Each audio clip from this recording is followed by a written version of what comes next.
morning students. I am BK Singh. In this class I will describe about biogeochemical cycle in natural resources biology for class 9th. Biogeochemical cycle. Bio means होता है जीव, जियो का मतलब क्या होता है जमीन, पृथ्वी। केमिकल का मतलब वही रासायनिक जो है केमिकल सब्सटेंस। साइकिल माना चक्र, साइक्लिक वे में आना, यहां से चालू हो और फिर यहीं पर पहुंच जाए, ये साइकिल कहलाएगा, साइक्लिक वे में।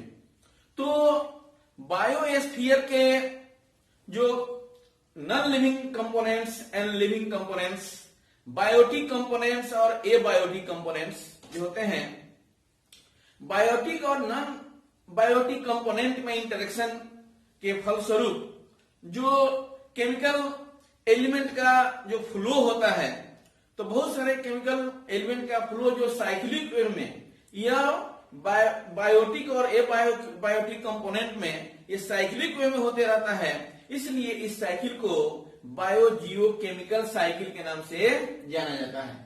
देखिए, the flow of chemical elements between living organism and the environment.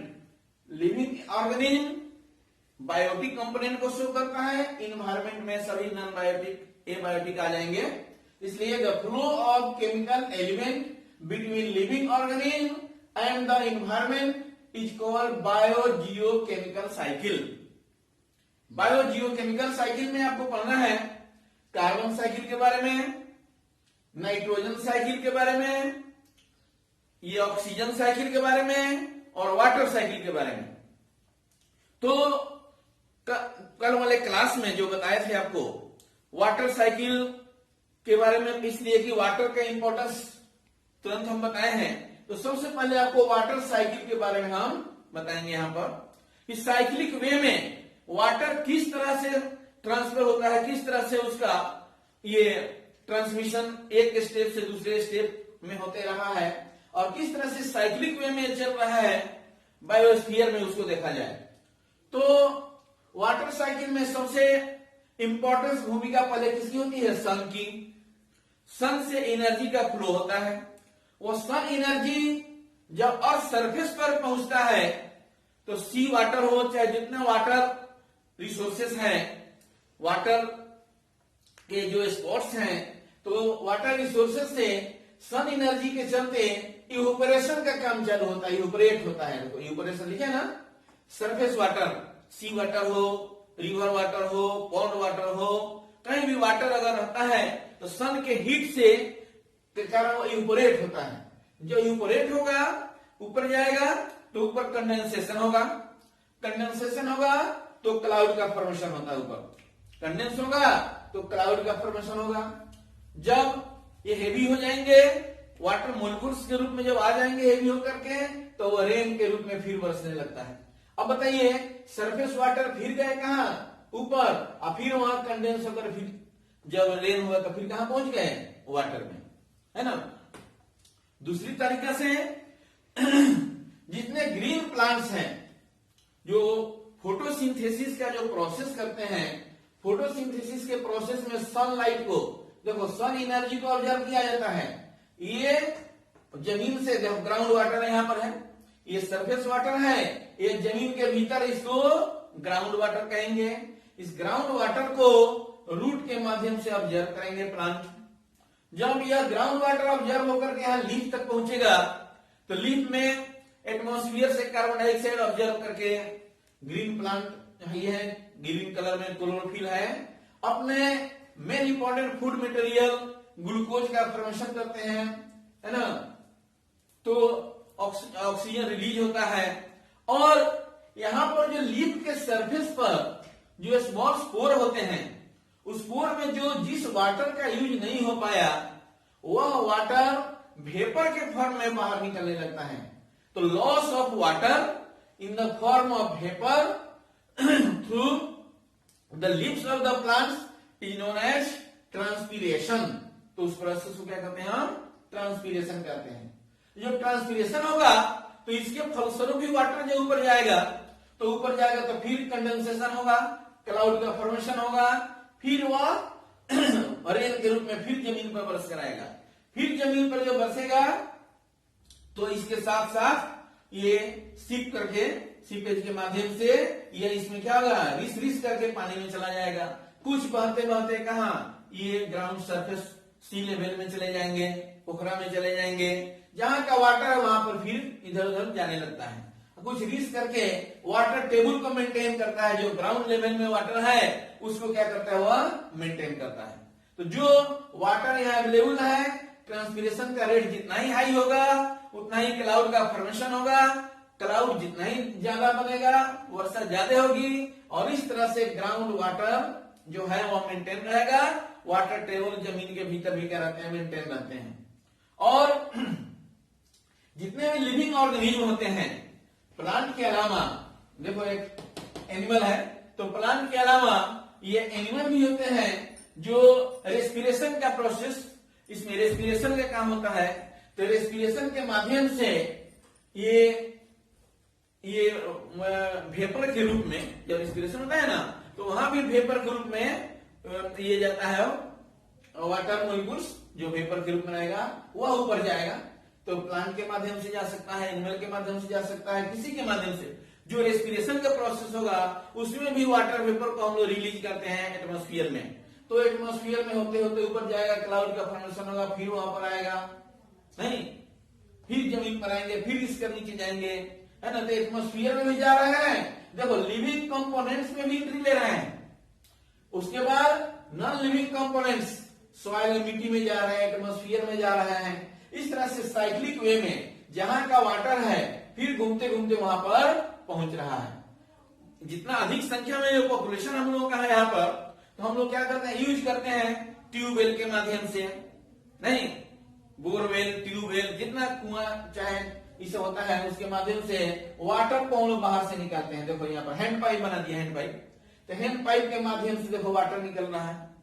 तो नीचे का पानी ग्राउंड लेवल वाला ऊपर आ गया, ऊपर यूज हुआ, फिर कहां चला गया, ये वाटर बॉडी में पहुंच गए, फिर वहां से इवेपोरेशन होगा, फिर ऊपर जाएंगे।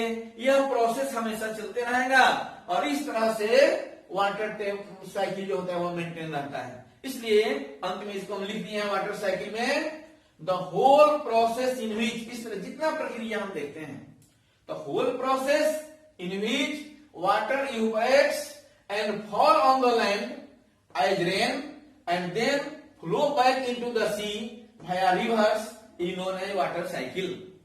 वाटर का संपूर्ण प्रक्रिया जितने यहाँ पर प्रोसेस हम बताए हैं, ये सारे प्रक्रियाएं जिसके माध्यम से वाटर इवेपोरेट होकर के ऊपर जाएगा, कंडेंसेशन होगा, फिर वर्षा के रूप में बरसेगा, नीचे आएगा और पोखरा, नदी, तालाब होते होते कहां पहुंच जाएगा, अंत में सी लेवल से होते हुए पहुंच जाएगा, रिवर से होते हुए सी लेवल में पहुंच जाएगा और इस तरह से वाटर लेवल मौजूद ये रहता है, कामयाब रहता है।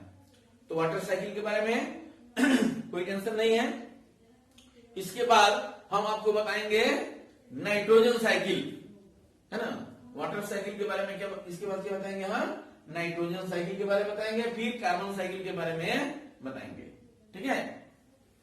हाँ, तो बोल रहे थे नाइट्रोजन साइकिल के बारे में। एटमॉस्फेयर में नाइट्रोजन सबसे अधिक अमाउंट में पाया जाता है, 78% एटमॉस्फेयर में नाइट्रोजन का अमाउंट है। लेकिन किसी भी प्लांट का यह पावर नहीं है कि डायरेक्ट नाइट्रोजन को ऑब्जर्व करे। जब तक वह नाइट्रोजन अपने कंपाउंड में कन्वर्ट नहीं होगा, नाइट्रेट, नाइट्राइट, इसमें कन्वर्ट नहीं होगा, तब तक प्लांट उसको ऑब्जर्व नहीं कर पाते हैं।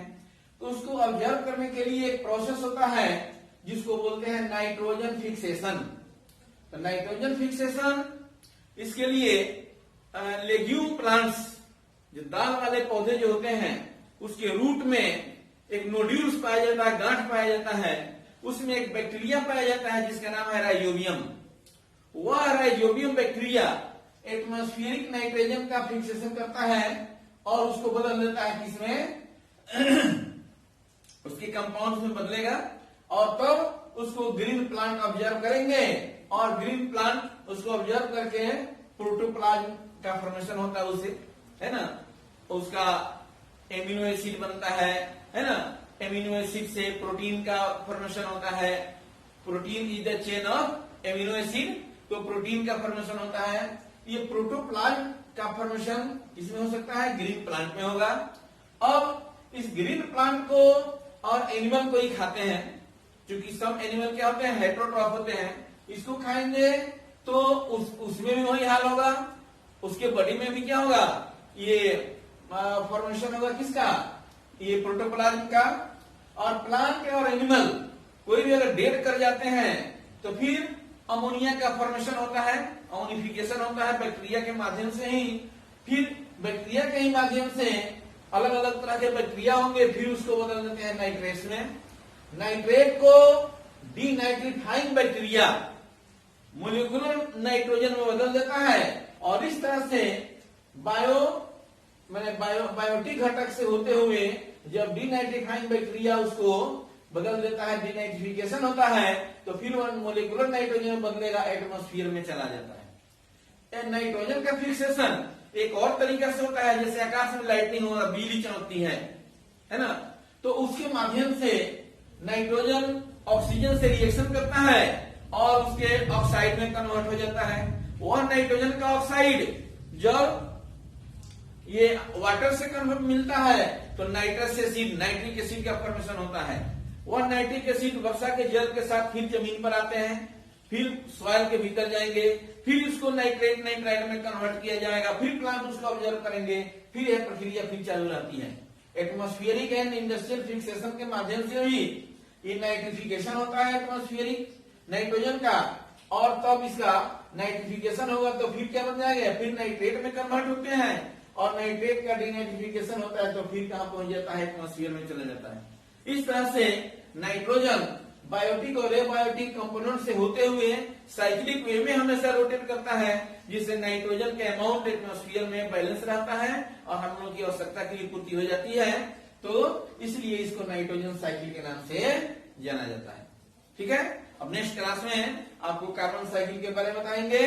कोई प्रॉब्लम होगा तो हमसे कांटेक्ट कीजिएगा, मोबाइल नंबर डिस्प्ले हो रहा होगा, और इसका स्क्रीनशॉट ले लो।